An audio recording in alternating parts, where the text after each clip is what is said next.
Som. Boa noite, meus irmãos. Graça e paz da parte do nosso Senhor e Salvador Jesus Cristo. Prazer estar com vocês mais uma vez para a exposição da palavra do Senhor.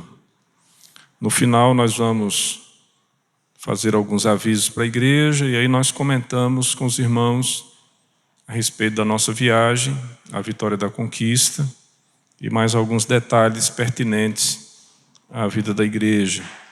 No momento, eu gostaria, então, de convidar você a abrir a sua Bíblia na primeira epístola de Pedro, capítulo 3, do verso 8 ao verso 12, texto da nossa exposição aqui nessa noite.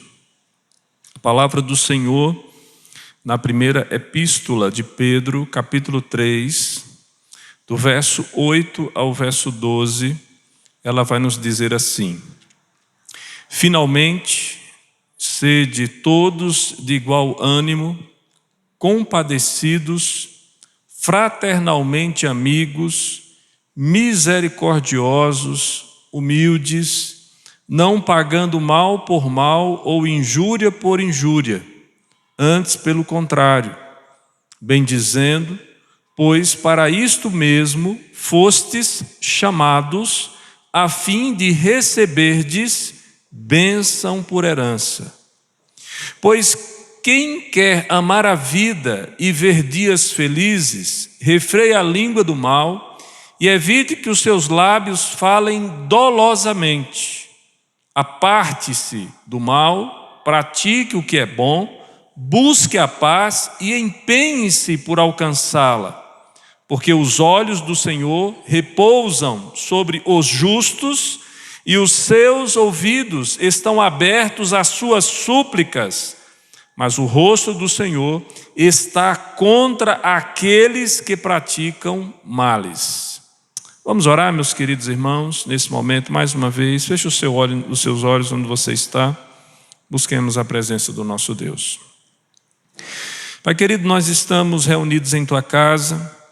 Um privilégio podermos dividir esse momento, ó Deus, em Tua presença com os nossos irmãos, mas nós precisamos, nesse momento em que a liturgia do culto se estabelece, o momento da exposição da palavra, nós precisamos ouvir a Tua voz. Precisamos, ó Deus, que a exposição da Tua palavra encontre o nosso coração aberto. Precisamos que o Senhor aplique a nossa experiência, que o Senhor nos faça caminhar segundo a instrução da Tua santa palavra. Precisamos encontrar acesso nesse momento ao Teu trono de graça, para que o Senhor venha nos socorrer de todas as realidades que são inertes, fúteis, inúteis, que acabam ainda permeando a nossa vida. Que o Senhor nos dê uma visão adequada de todas as coisas, das coisas criadas, das oportunidades que estão diante dos nossos olhos, do tempo, das pessoas, da importância de sermos igreja do Senhor. Nós oramos assim em nome e para a glória de Jesus. Amém. Meus queridos irmãos, antes de nós iniciarmos propriamente dito na exposição do texto, eu gostaria de trazer para os irmãos alguns conceitos que eu julgo fazer parte da cosmovisão reformada, cristã reformada. Nós somos uma igreja cristã reformada. E quando a gente vai usar o óculos para poder ler a Bíblia e tentar interpretá-la, alguns elementos que nós encontramos nas Escrituras são muito importantes para nós reformados, para nós que temos zelo e cuidado para com a interpretação e a aplicação das Escrituras à nossa experiência de vida religiosa. E que conceitos são esses que eu gostaria de apresentar para os irmãos, ou elementos que fazem parte da cosmovisão reformada? Nós enxergamos o cosmos, o mundo, as coisas criadas, o tempo, as épocas, as circunstâncias, os limites e tudo mais, de acordo com algumas perspectivas. A primeira delas, da criação. O que é que nós cremos de acordo com as Escrituras? Que Deus criou todas as coisas do nada, que Deus criou todas as coisas de forma ordeira, que Deus estabeleceu o seu reino e os reinos sobre a terra, estabelecendo inclusive aqueles que reinariam. E entre todas as coisas criadas, o clímax da criação de Deus se dá na formação do homem. Homem e mulher, criados à imagem e semelhança de Deus. E tudo que Deus fez é muito bom. Esta é a avaliação final que Deus traz sobre todas as coisas criadas. Uma segunda realidade, o segundo elemento que nós trazemos para enxergar o mundo, diz respeito à queda. O homem, criado à imagem e semelhança de Deus, que representava o Senhor em toda a criação, desobedeceu a sua palavra, contrariou a instrução que havia recebido do Criador, e como consequência disso, todos os males veio sobre a terra, resultado da queda, do pecado, que entra na humanidade a partir dessa realidade de desobediência do primeiro Adão. E aí, quando a gente olha nessa perspectiva, meus irmãos, nós começamos aqui a perceber que desde o início, nós, homens, sempre estivemos em rebeldia contra Deus, contra as autoridades instituídas por Deus. Mas depois dessa realidade, nós também enxergamos com outro elemento chamado redenção. Nós não ficamos na queda. Deus agiu providencialmente e eficazmente para que nós pudéssemos ter salvação, fôssemos redimidos, fôssemos alcançados e retirados dessa condição caída e perversa, através da maravilhosa obra do nosso Senhor e Salvador Jesus Cristo. Portanto, em Cristo é possível se reconciliar com Deus, se reconectar com Deus, e a obra de Cristo realizada, ela tem restaurado, redimido, não só a nossa vida, mas todas as coisas criadas sobre a face da terra. Chegará um dia que nós encontraremos a perfeição em tudo isto, mas enquanto nós caminhamos, nós temos que lidar com as imperfeições de um mundo que ainda está em processo de transformação, redimido pela graça de Deus. Mas não fica só por aí. Nós cristãos também enxergamos o mundo e todas aquelas realidades que eu citei inicialmente, a partir da perspectiva da glorificação. Haverá um dia que nós seremos reunidos com o nosso Senhor, que nós teremos como gozar de tudo aquilo que foi prometido nas Escrituras, e nesse dia, meus irmãos, aí sim será de fato uma condição final e maravilhosamente usufruída por nós. Ali não haverá choro, não haverá tristeza, não haverá dor, não haverá sofrimento, não haverá nada daquilo que neste contexto traz flagelo e dor sobre a humanidade, e em especial sobre a Igreja de Cristo. É claro que alguém vai dizer assim: pastor, o senhor está se referindo aí aos redimidos. Sim, meus irmãos, porque assim como os redimidos usufruirão desse benefício, de maneira antagônica, aqueles que não conheceram a Cristo estarão sofrendo eternamente os castigos que a própria Escritura está colocando para nós.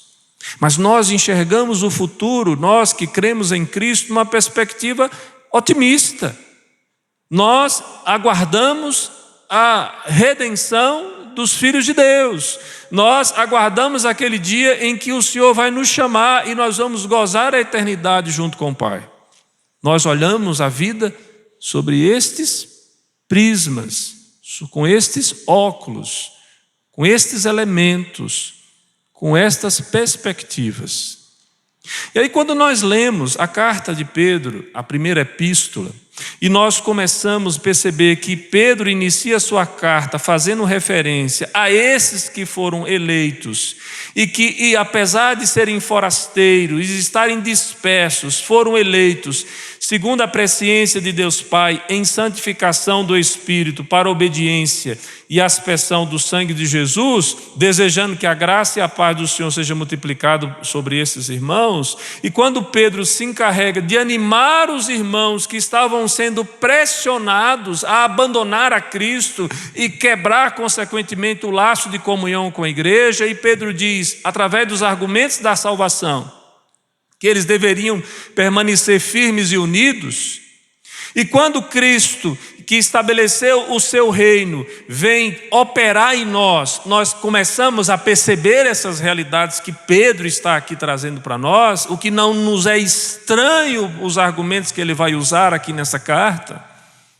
Pedro chega um momento da carta, que depois de nos conscientizar da nossa identidade como igreja, fala que esta igreja precisa se apresentar diante de Deus, uma igreja em franco processo de santificação. E entre os elementos que ele vai trazer, tanto do despojamento de realidades antigas, mas do acréscimo de realidades novas, está o princípio da submissão às autoridades ou toda a ordem humana criada e estabelecida por Deus. E alguém vai dizer assim que, de fato, é muito difícil sermos submissos, mas o tópico da submissão está claro. Se você observar bem o capítulo 2, verso 13, ele havia iniciado esse tópico aí, dizendo o que para nós?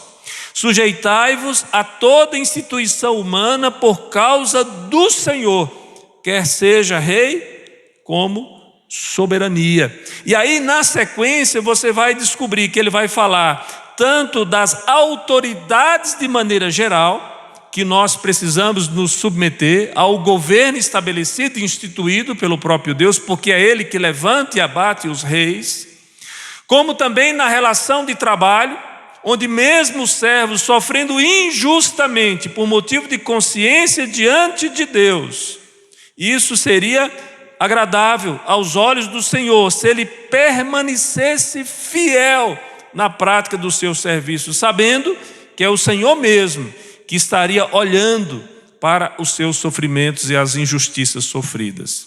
Seguem dizendo que, da mesma forma como o princípio de submissão se aplica nessas realidades sociais, também na família, o princípio de submissão, onde as mulheres devem serem submissas ao seu próprio marido, porque são constituídos cabeça e líder sobre a esposa e sobre os filhos. De igual forma, os maridos deveriam ter discernimento para serem bons líderes no exercício da sua liderança. Chega o momento, Pedro vai fechar esse bloco falando sobre a submissão, chamando a atenção sobre todos. E aí ele traz para nós este finalmente e diz: sede todos e de igual ânimo, compadecidos, fraternalmente amigos, misericordiosos, humildes, não pagando mal por mal ou injúria por injúria, antes pelo contrário, bendizendo, pois, para isto mesmo fostes chamados, a fim de receber de bênção por herança. E aí, na sequência, verso 10 e verso 11, Pedro vai fazer aqui uma citação do Salmo de número 34. Para fechar, para validar, para fortalecer o seu argumento apresentado àqueles irmãos. Mas, de maneira resumida, meus irmãos, o que é que nós encontramos nesta conclusão? O que nós encontramos aqui é Pedro discorrendo sobre como o cristão deve viver e assim dar-lhe um modelo de conduta cristã. Nós, como cristãos, em conclusão, desde o começo, mas agora concluindo aqui, nós precisamos viver de maneira excelente, cultivando estas virtudes e não mantendo a nossa postura de rebeldia. E quais são as virtudes que são aqui finalmente apresentadas pelo apóstolo Pedro? A primeira delas, se você observar bem aí, está no comecinho do texto, quando ele diz: todos vocês vivam em harmonia.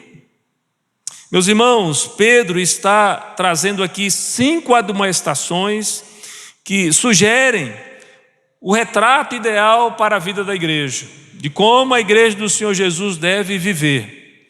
E a harmonia entre nós, de fato, é um elemento marcante na vida daqueles que se sujeitam mutuamente, daqueles que reconhecem o preceito de autoridade, daqueles que não insurgem contra a ordem estabelecida pelo próprio Deus. Nesse sentido, meus irmãos, uma pergunta precisa ser feita. Pedro quer dizer aqui que todos os cristãos têm que pensar da mesma forma? E a resposta é: não exatamente. Então o que é que Pedro está dizendo quando ele diz: sede todos de igual ânimo, ou todos de igual pensamento, ou todos de igual mente? Se ele tinha consciência que aqueles que ali estavam eram irmãos diversos. O comentarista bíblico, inclusive, chega a dizer aqui nesse trecho que, tendo em vista a variedade de dons e talentos que Deus deu ao seu povo, existem as diferenças de opinião. Pedro, porém, quer que os irmãos sejam governados pela mente de Cristo, de modo que as diferenças não dividam, mas enriqueçam a igreja. Assim, ele exorta os crentes a viver em harmonia. Em outras palavras, o que é que Pedro está dizendo? Meus irmãos, entendo que vocês estão compondo a igreja e que vocês representam um grupo extremamente diverso, mas não significa que as nossas diferenças, ou não justifica que as nossas diferenças nos dividam. Pedro está chamando a igreja à unidade. E o que é que pode nos unir? E o que é que pode nos tornar, mesmo sendo diversos, unidos em um só propósito?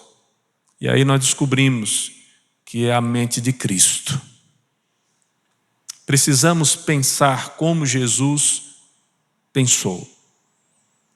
Precisamos valorizar o que Jesus valorizou.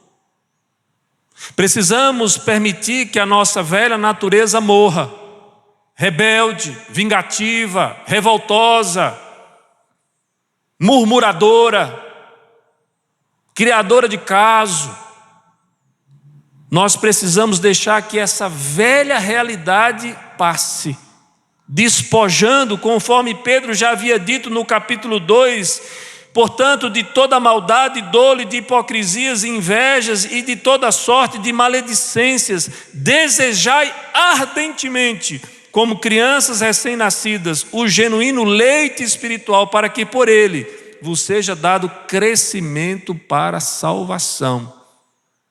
Pedro está dizendo: olha, nós precisamos abdicar do que passou.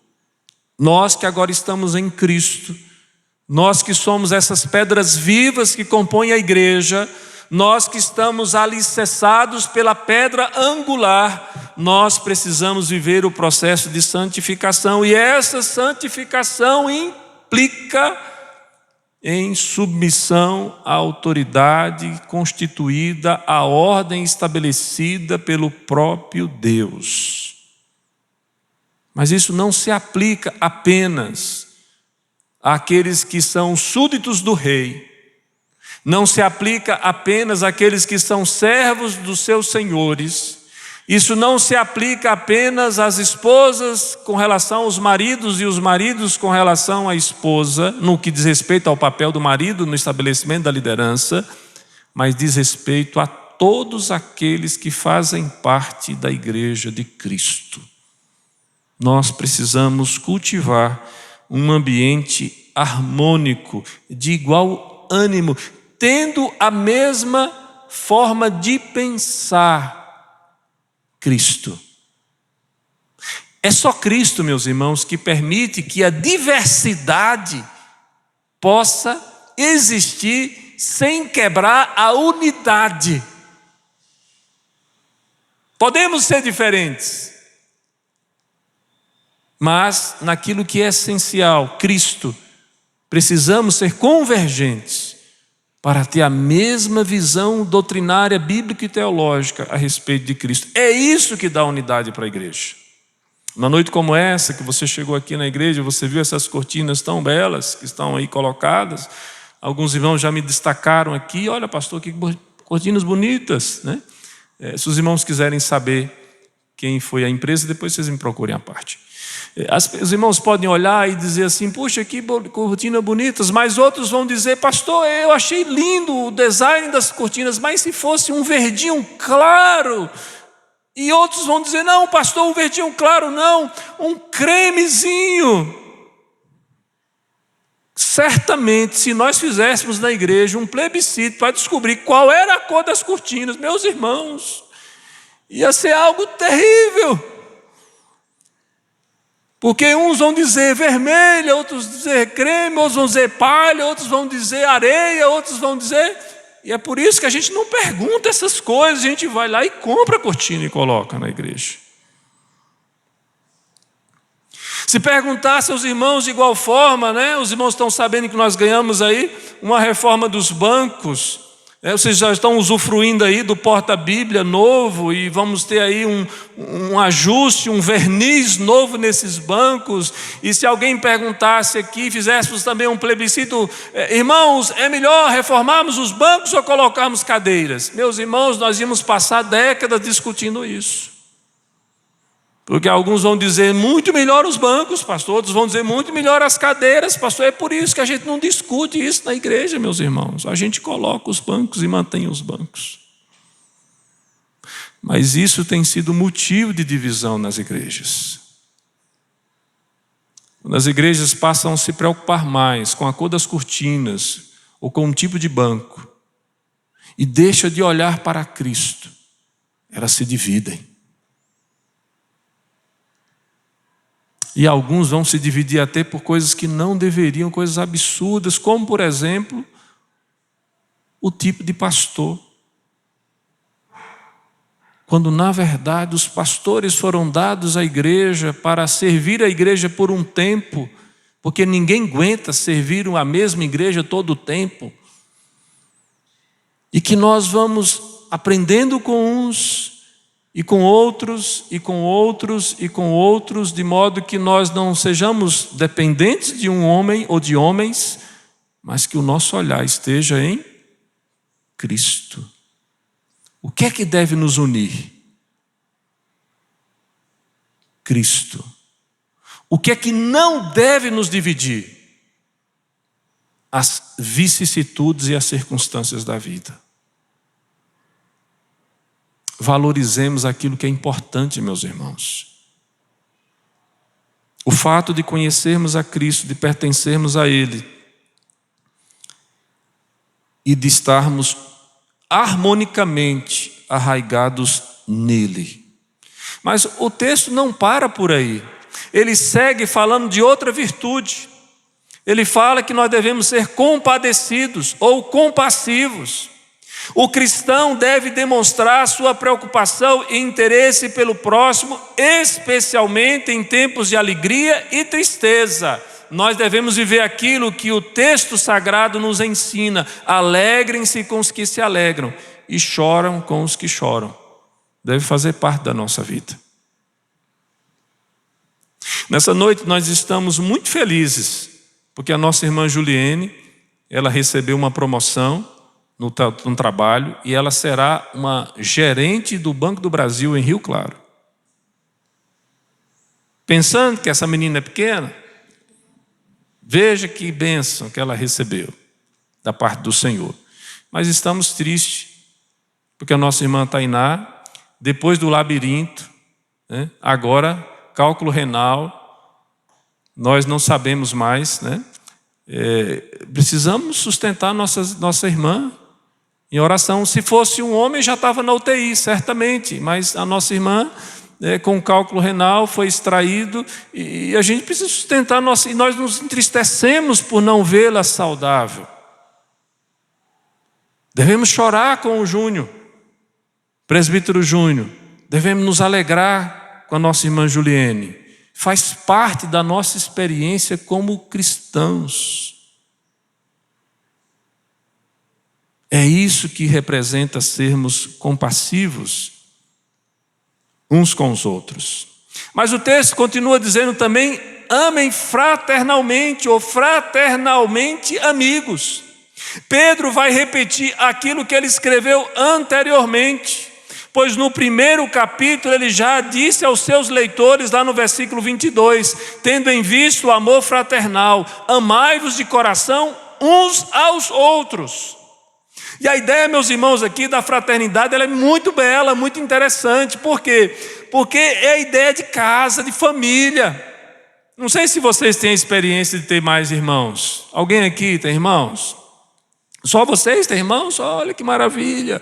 Irmãos pensam igual? De forma nenhuma, né? Irmãos são tratados igualmente? De maneira... Quem é o preferido da sua casa? Você vai sempre dizer que é o seu irmão. E por que nós pensamos dessa maneira? Porque isso faz parte do ambiente familiar, às vezes muito conflituoso, às vezes muito difícil, mas tem uma peculiaridade daqueles que são irmãos: nós nunca deixamos de ser irmãos uns dos outros. É interessante porque, por mais que esse exemplo seja forte, mais forte ainda são os laços que nos unem e que nos tornam fraternalmente amigos. A igreja precisa entender que esta luta que nós temos de permanecermos juntos, unidos, só será vencida se essa virtude do amor fraternal estiver fazendo parte da nossa experiência. Olhar o meu irmão não sobre o prisma dos seus defeitos, daquilo que me afasta dele, mas olhar o meu irmão sobre o fato de que ele, assim como eu, foi herdeiro da mesma graça de vida. Sabe, irmãos, tem irmãos que são muito difíceis. São irmãos que a gente dá vontade de fazer aquela oração imprecatória, falar: Senhor, leva logo, Pai. Leva para junto de Ti. Tem irmãos que nós temos sentimentos às vezes controversos, mas a palavra do Senhor nos convida a amá-los mesmo assim. E quando a palavra do Senhor nos convida a isso, ela está falando necessariamente sobre esses que vivem um processo de santificação.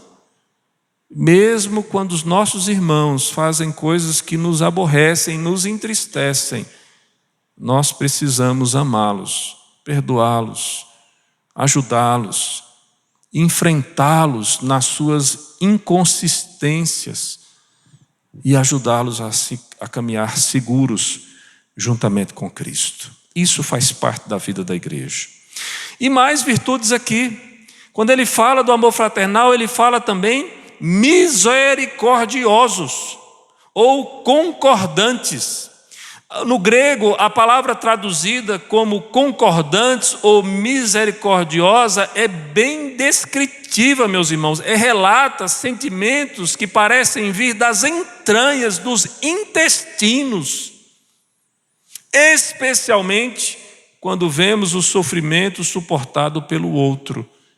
A ideia da misericórdia é você visceralmente estar junto com o outro, pronto a dar para ele mesmo aquilo que ele não merece, porque é exatamente isso que Deus faz conosco. Ou melhor, né? A dar a ele aquilo que ele, a não dar a ele aquilo que ele merece. E vocês vão entender agora o que é que eu estou querendo dizer. E que tem irmãos que de vez em quando eles mereciam que nós fôssemos à forra com eles. E Pedro está dizendo: olha, não façam isto, sejam misericordiosos Eles mereciam o insulto, eles mereciam uma bufetada, eles mereciam um murro. Ofereça a eles amor, gentileza, cordialidade, afago. Não paguem o mal com o mal, mas o mal com o bem. Isso é repetido tanto por Pedro como por Paulo em diversos textos, em diversos momentos. E na sequência nós vamos ouvir isso. Mas a outra virtude que o texto recomenda é da humildade. E o que necessariamente significa esta virtude em especial? A virtude ensinada por Jesus quando ele lavou os pés dos seus discípulos. Talvez a atitude de Jesus seja o discurso mais eloquente para tratarmos de humildade. Jesus deu o exemplo de serviço abnegado, mostrando a que ponto a ser o menor na companhia de seus discípulos e a ser o servo de todos eles. Jesus nos deu o modelo e Pedro repete sua admoestação à humildade para se dirigir aos jovens, lá no capítulo 5, versículo 5. Vistam-se de humildade. E aí, meus irmãos, não preciso dizer para vocês que a força desse argumento não está em eu trazer uma bacia para a igreja e querer lavar os pés dos irmãos aqui, que de fato isso é um negócio muito constrangedor. Não só pelos aromas, mas também pelo fato de que os irmãos se sentiriam constrangidos em eu ter que lavar os pés de vocês. A ideia não é essa. Nós não precisamos, para provar a nossa humildade, ter que repetir essa mesma cerimônia de lava-pés.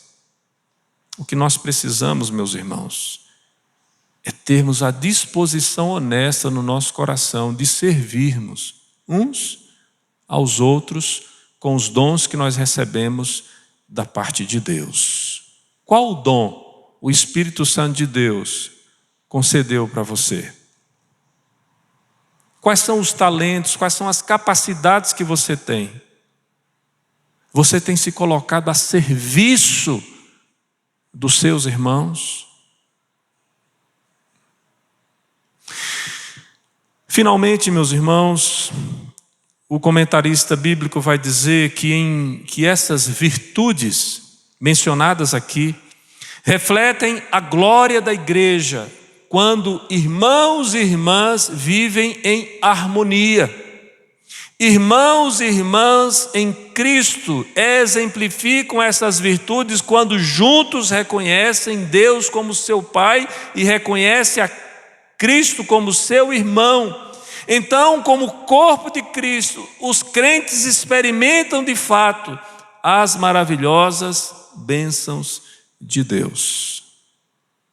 Em outras palavras, quando nós vivemos o Evangelho na prática, não só no conceito, quando nós somos um povo de igual ânimo, compadecidos, fraternalmente amigos, misericordiosos, humildes, nós estamos fazendo aquilo que essa nova condição que nós galgamos em Cristo, pela redenção que nós temos no seu sangue, pelo poder do Espírito Santo. É aí, meus irmãos, que a igreja se torna um dos lugares mais encantadores sobre a face da terra. Porque ali as virtudes são vistas, experimentadas na vida uns dos outros. Mas o texto sequencia falando sobre a nossa herança. E que herança é esta? Veja lá o verso 9.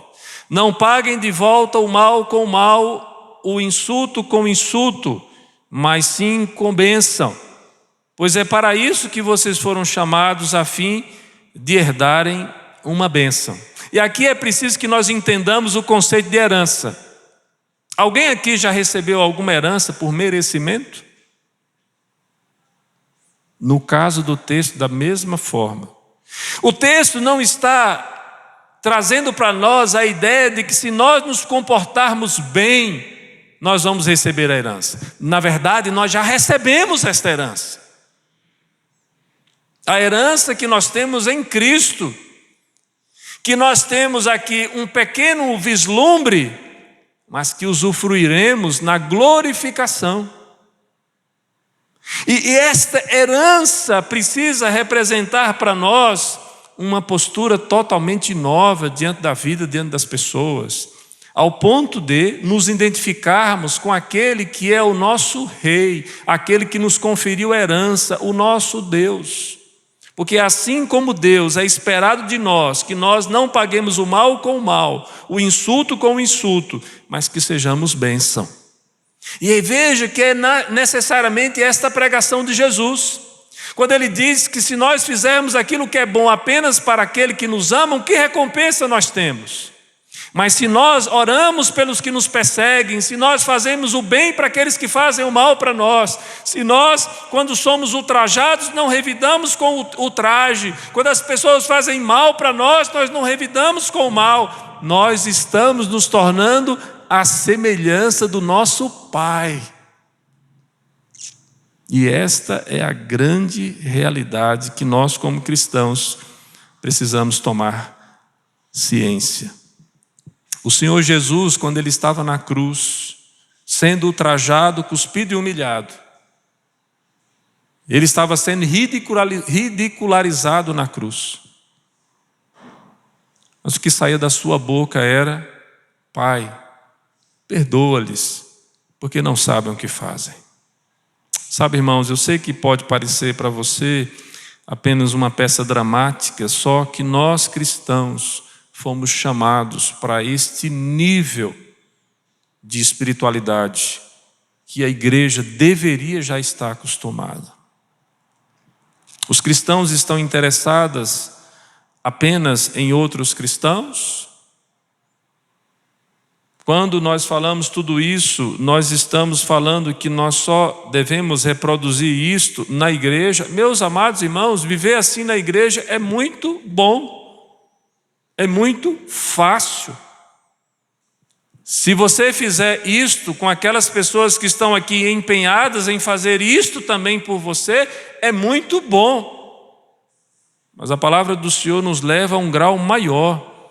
Amai os vossos inimigos e orai pelos que vos perseguem. Aqueles que maltratam e insultam são ensinados por Cristo a serem tratados com respeito e dignidade. Nós fomos estimulados e ensinados a tratar, vou aqui recolocar minhas falas, a tratar aqueles que nos maltratam e insultam com amor e com oração. E aí os irmãos às vezes não entendem por que nós, mesmo tendo a igreja, percebendo os maus governantes, não só se submetem a estes, fazendo aquilo que é dever de consciência diante de Deus, mas ainda oramos por eles.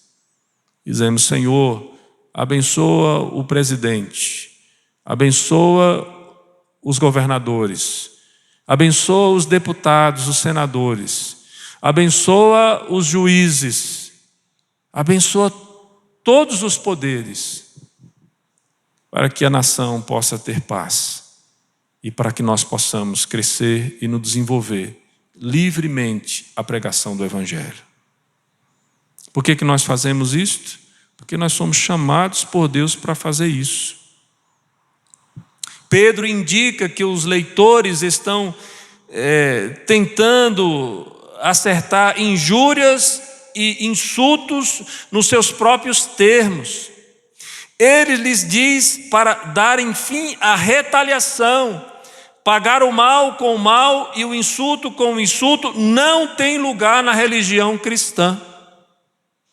E alguém pode perguntar assim: pastor, mas me diz uma coisa, pastor, eu estou sofrendo injustamente, as pessoas que estão à minha volta estão me insultando, eu estou sendo humilhado, eu estou sendo tratado de forma indigna, o que é que eu posso fazer? Meus irmãos, o que nós podemos fazer é sofrer por amor a Cristo, mas não sofrer calado,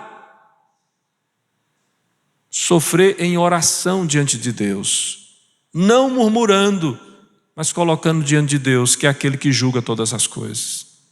E aí nós vamos descobrir, meus irmãos, que quando nós paramos de murmurar, de nos queixar, e nos preocupamos em abençoar, os ambientes, os contextos e as realidades mudam porque a nossa visão, a nossa cosmovisão sobre as coisas muda totalmente. Se nós cremos que há um Deus soberano que governa sobre todos e que Deus estabeleceu os tempos e as épocas para que tudo possa se materializar e que Deus nos constituiu povo dele, família dele, e que Deus permite que os nossos inimigos venham contra nós e nos insultem, se Deus permite que nós passemos por lutas e sofrimentos, Ele também, em Cristo, nos suprirá das condições necessárias para nós enfrentarmos todas estas situações. E quando as pessoas esperariam da nossa parte vingança, maledicência, posturas de insurgência, de rebeldia, nós nos calamos e nos silenciamos em Cristo e entregamos a nossa vida e a nossa causa e a nossa luta àquele que é Deus soberano sobre todas as coisas. E quando fazemos isso, meus irmãos, nosso coração se tranquiliza.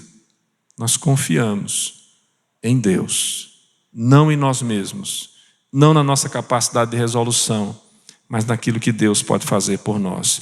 O apóstolo está aqui instruindo os leitores a abençoarem seus inimigos ao invés de pagá-los com sua própria moeda. Se assim o fizerem, imitam o próprio Deus e são seus filhos. Deus faz com que o sol se levante e a chuva caia sobre justos e injustos, diz Mateus capítulo 5, verso 45. Agora, qual é o significado do termo abençoar? E a resposta significa que oramos por nossos inimigos, somos gentis para com eles, em palavras e ações, e buscamos promover o seu bem-estar. Você tem noção do que é isso aqui? Nós estamos chamados para sermos imitadores de Cristo. Esta é a nossa herança. Sermos bênção, mesmo para aqueles que nos amaldiçoam.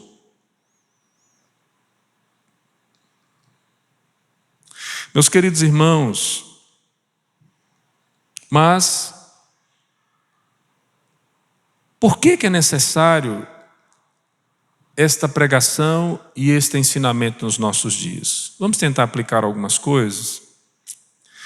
A primeira realidade, meus irmãos, é que nós somos educados, construídos dentro de uma cultura que, por natureza, é rebelde.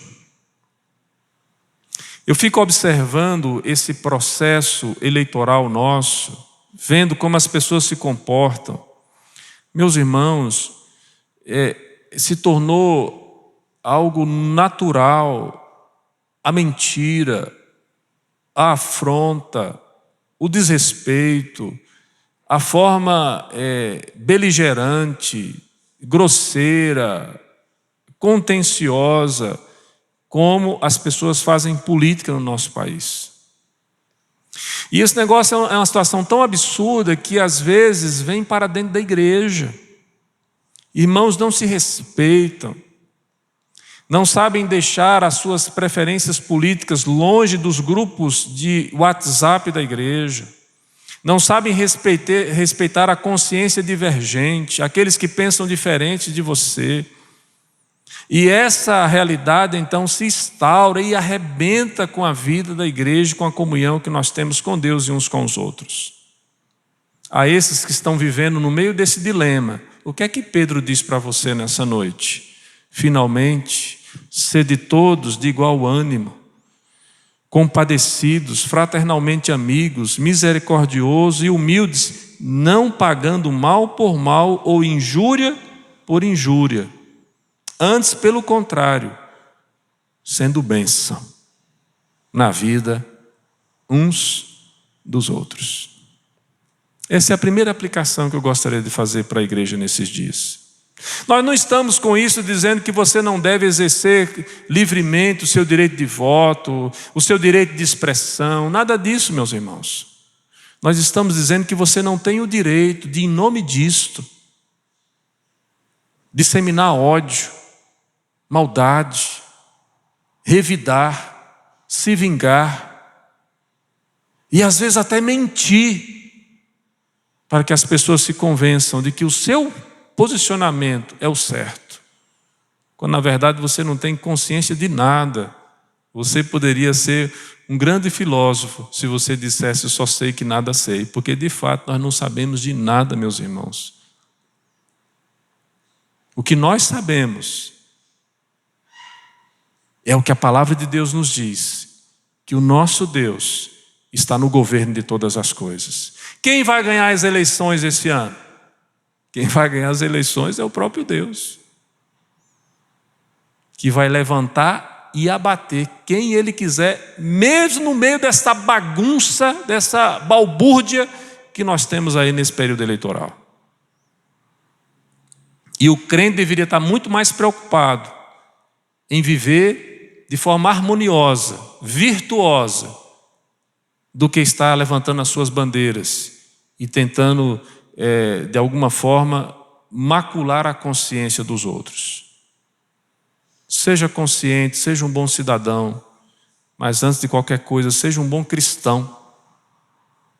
Veja se as atitudes que você está tendo, ou que nós estamos tendo, representam aquilo que de fato um filho de Deus deveria fazer, deveria se portar e deveria agir. Essa é a primeira aplicação.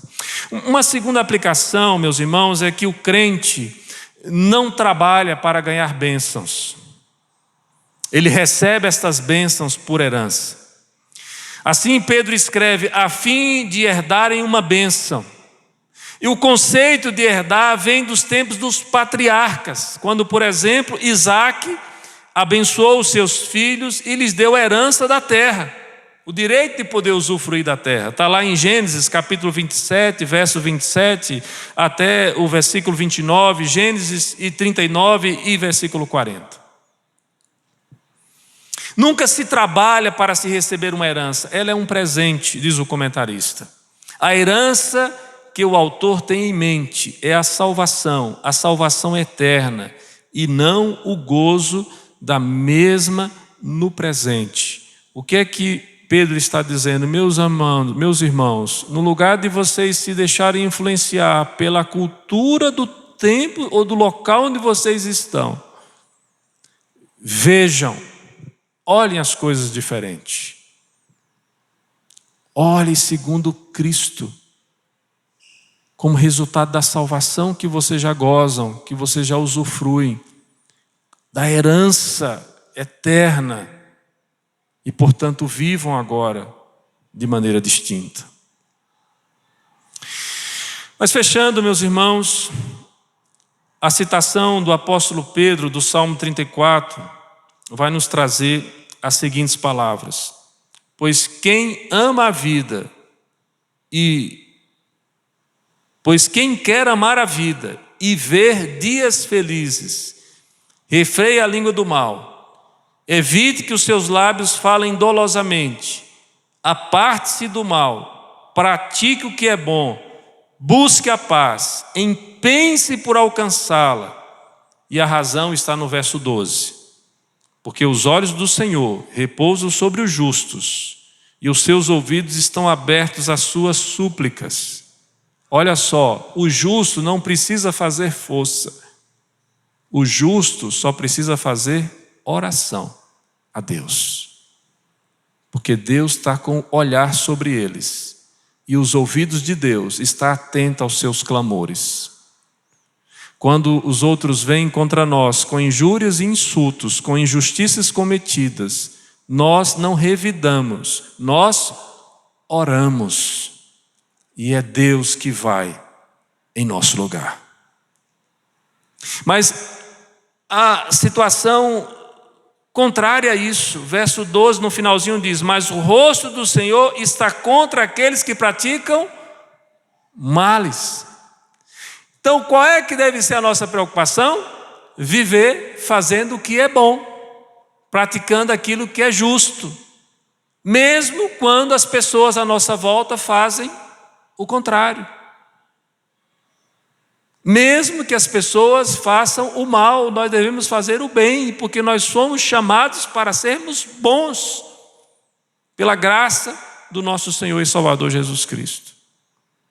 Esse é o conselho que nós temos aqui. Meus queridos irmãos, gostaria de desafiar você nessa noite a olhar a vida sobre um outro prisma. Eu tenho a sensação que nós olhamos e temos a ideia de que Deus não nos vê. De vez em quando nós temos essa ideia de que nós estamos vendo a Deus, mas Deus não nos vê.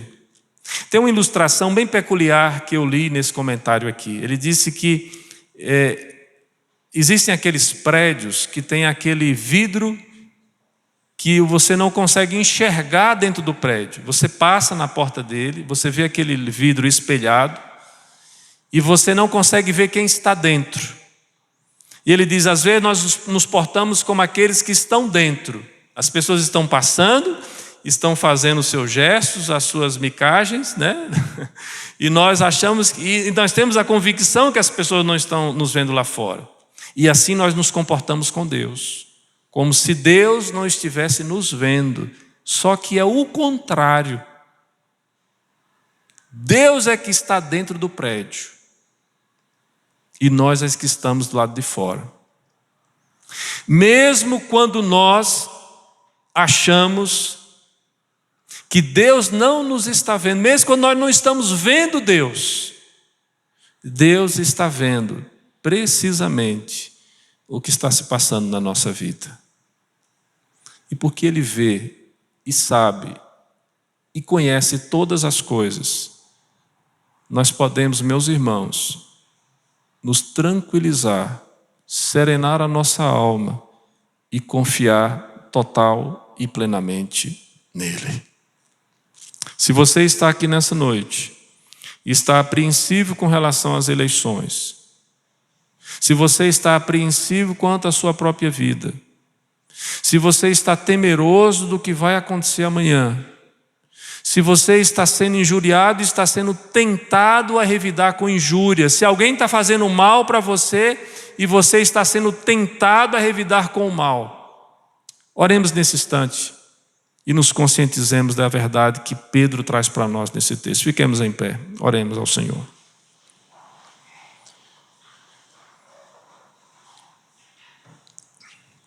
Senhor Deus, derrama sobre nós, ó Pai, bálsamo de uma confiança total e irrestrita no Senhor. Que nós não fiquemos inquietos, angustiados, mas que nós estejamos tranquilos, calmos, serenos, certos de que o Senhor está vendo os nossos clamores e o Senhor lutará as nossas lutas, à medida que nós nos empenhamos pela Tua graça de vivermos de maneira virtuosa. Que o Senhor derrame sobre nós estas bênçãos. Nós oramos assim, em nome de Jesus. Amém.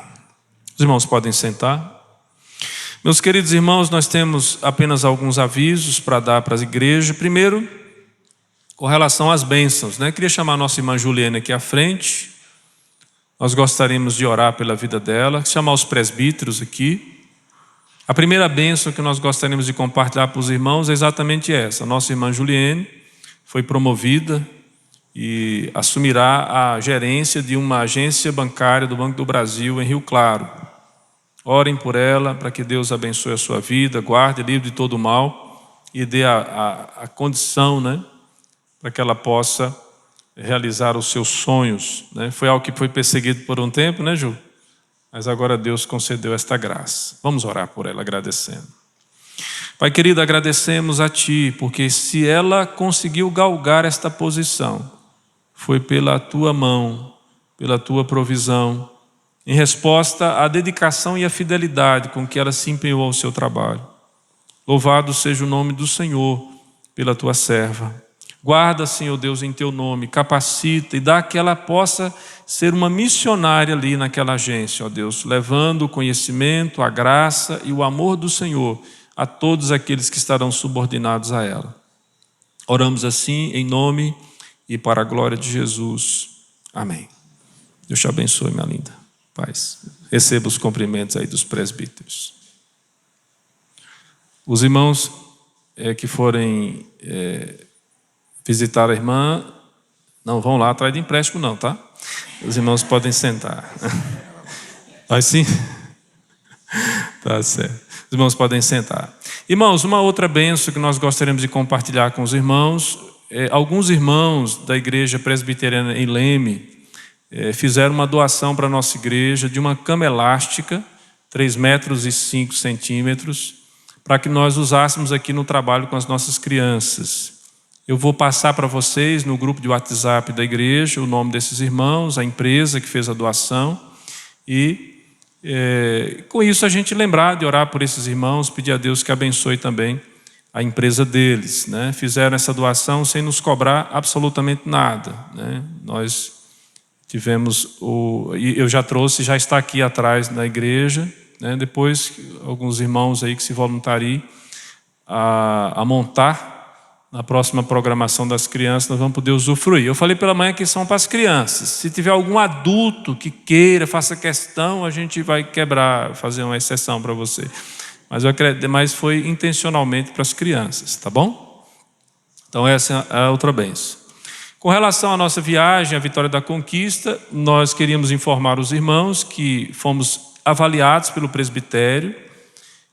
Nesta avaliação, o presbitério se deu por satisfeito com as respostas que foram dadas às perguntas feitas, né? Uma avaliação bastante meticulosa. E o presbitério sudoeste da Bahia já expediu o pedido de transferência para o presbitério de Leme. O presbitério de Leme já recebeu esta carta, pedido de transferência, e provavelmente nós vamos estar sendo transferidos também na reunião de sexta-feira. Nesse sentido, meus irmãos, é necessário que os irmãos entendam, eu vou repetir, já falei, vou repetir mais uma vez, que a igreja entenda nessa fase de transição pastoral a importância de vocês receberem bem e abraçar o próximo pastor e a sua família. O pastor Paulo Bosque está vindo para pastorear a nossa igreja. A sua esposa, o seu filho precisarão do acolhimento e da intercessão da igreja. Alguns irmãos podem estar assim meio sem graça, dizendo, será que a gente pode abraçar? Será que a gente pode beijar? Será que o pastor não vai ficar triste? Não vou. Tá? Não vou ficar triste. Eu vou ficar triste se os irmãos não abrirem o coração e não tratarem o novo pastor com o devido carinho e atenção que vocês precisam dar. Esta é a maneira que vocês podem honrar a família pastoral. Aqui está saindo, né? Honrando a nova família. Tratem melhor, né? Pastor, a gente já tratava bem o senhor. Não, mas trate melhor então. Trate melhor os irmãos que vão chegar, para que eles se sintam apoiados e tenham condições de desenvolver o trabalho deles com eficiência. Na sexta-feira, os irmãos que poderão já receberam o convite, que quiserem vir aqui para assistir o momento da devocional no presbitério, que será feito com a pregação do nosso irmão, vocês podem fazer, está aqui em Araras, é fácil para que todos vocês possam chegar, tá bom? Então essas são algumas palavras que a gente gostaria de dar para a igreja. Com relação a alguma possível mudança, como vai se dar a nossa mudança, eu só queria tranquilizar os irmãos, nós vamos ficar, irmãos, na igreja até o final do ano. Eu sou pastor dessa igreja até o final do ano. Os irmãos não precisam ficar apressados, agoniados, pastor, vem aqui em casa, pode fazer alguma coisa, pastor, senão o pastor vai embora e não vem em casa. Não se preocupe, né? Faça o seu planejamento aí, né? Comunique para a gente colocar num escalonamento, né? Para que a gente possa, no tempo certo, atender os convites para os irmãos. Vocês sabem que eu sempre me esforço para atender os convites dos irmãos em relação a essas coisas, né? Não tenham pressa, não se preocupe. Nós vamos permanecer até o final do ano. Até o mês de novembro nós estaremos em atividade na igreja. Mês de dezembro nós teremos férias, estaremos de férias, que é quando nós vamos fazer a mudança. carregar o caminhão, e se tiver, né, e se tiver o que mudar também até lá. Então, os irmãos, por favor, orem por nós, mas fiquem tranquilos com relação a isso. Nós só assumiremos o pastorado da igreja em Vitória da Conquista, a Igreja Presbiteriana Aliança, e o pastor Paulo Bosque só assumirá o pastoreio da Igreja Presbiteriana de Araras no dia 1º de janeiro. Nesse período, continua tudo do mesmo jeito. Tá bom? Deus abençoe a vida dos amados. Vamos ficar em pé para a gente orar?